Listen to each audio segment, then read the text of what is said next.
Hey Mami, andito na ako sa trabaho ko and magkakape muna ako bago magsimula sa trabaho para hindi inaantok. Para mawala ang sakit ng ulo ko. Kape. At kukuha rin ako ng 2 biskwit.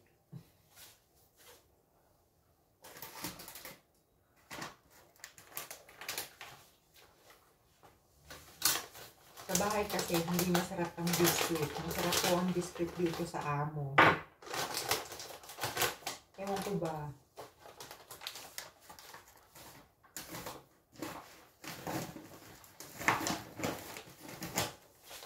Ang biscuit ng amo ko puro mga integrale. Yung hindi nakakataba.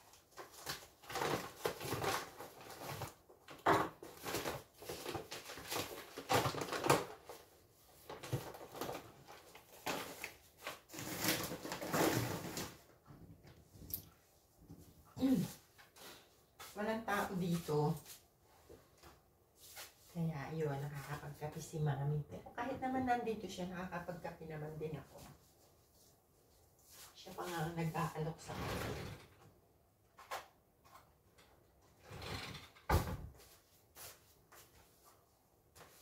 Yung yogurt na naiwan ko nung isang araw, nung isang linggo, andini pa.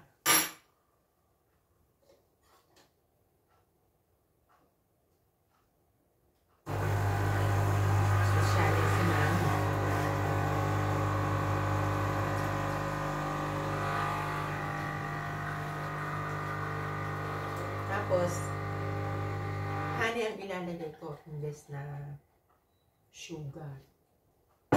Yun lang. Bakit? Ang ikli naman. Ay,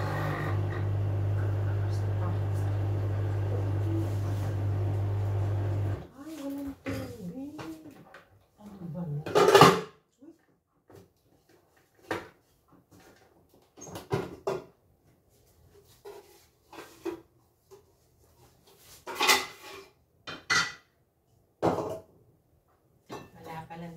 Wala palang tubig.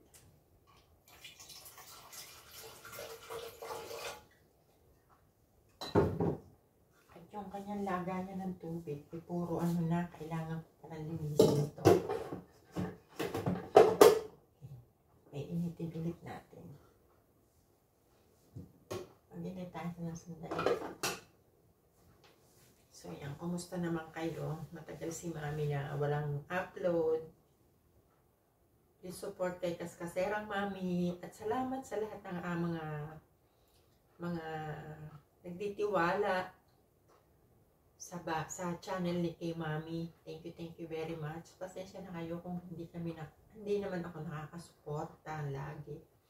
Alam nyo na, busy lagi si Mami like this. Nasa trabaho.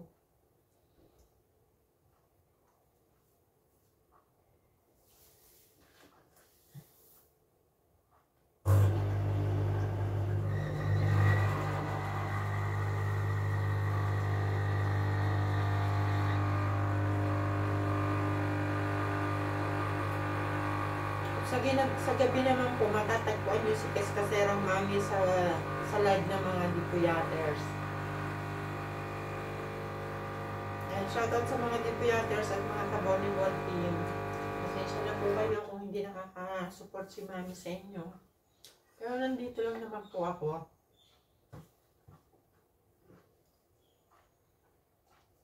So yan, hindi ko alam kung uminit ba itong kape ko.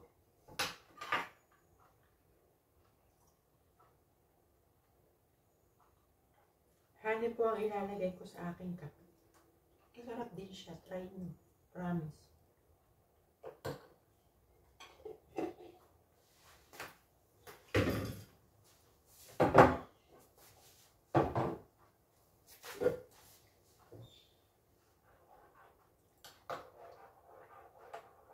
And then, lalagyan ko ng kanela.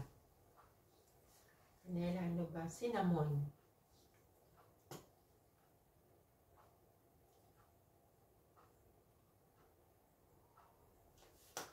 Ayan.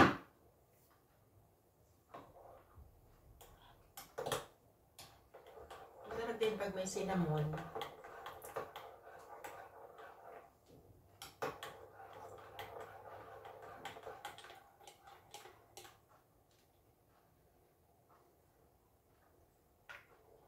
Ayun, uminit naman siya. Lilinisin ko itong lagayan niya ng tubig. Puro ano na, kalkari na. Alam niyo ba, pinapanlinis ko dito? Ano? Suka. Mabilis lang siyang makalinis. Sana may suka siya. Pag wala, ciao. Ay, meron. May suka naman. Ano pa?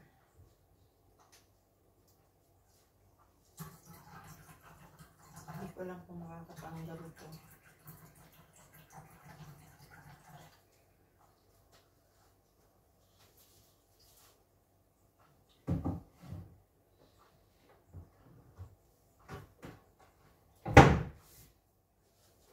Nabagad lang siya. Ganyan lang siya mamaya hanggang mamaya. So, mga tinapay niya walang lasa. Kaya kailangan isasawsaw, tsaka matigas. Kailangan isawsaw sa kape para lumambot ng konti.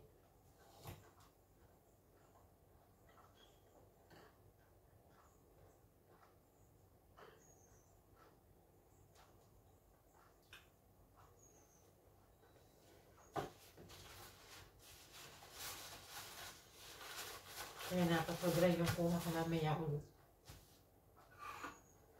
Pag nagutom, yun lang kakainin ko. Tsaka yung yogurt na natira ko ng isang linggo. Hindi nila kinain.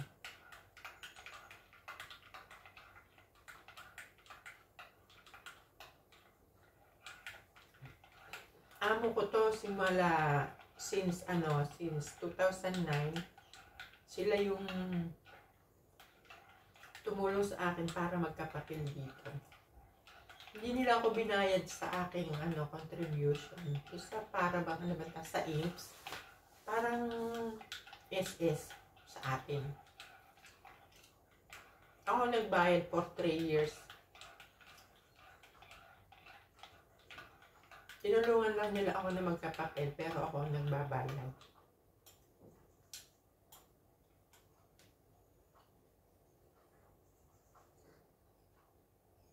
Napakabait.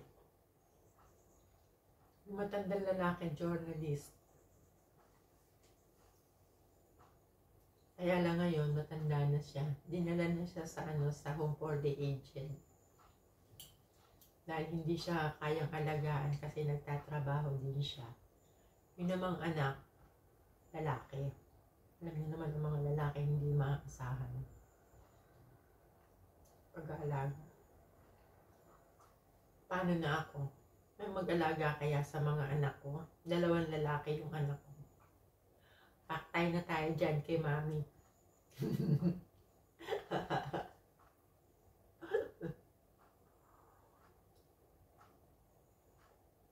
Masarap po yung kape. Honey at saka may konti siyang cinnamon powder.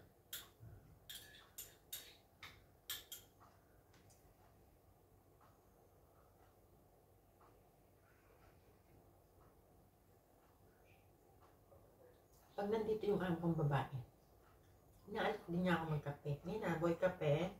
Gusto ko daw ng kape. Siya pa magtitimpla sa akin pag gagawa niya pa.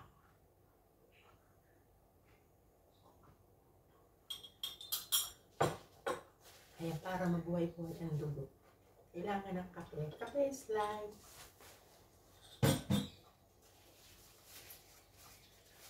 Ano lang ako dito? Isang araw lang ako sa isang linggo. 3 hours. Dati 2 times a week.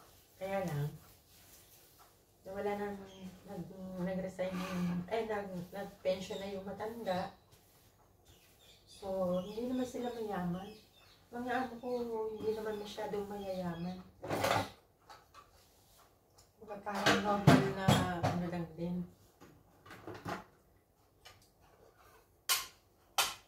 Pero mababait ang mga amo ko. At saka matatagal ko na silang amo. So, ayan, magsisimula na ako magtrabaho. Thank you very much for watching and Please subscribe po, Kaskaserang Mami. And shout out sa lahat ng Team Puyaters, ng Deep Puyaters team, and Team Bornibol.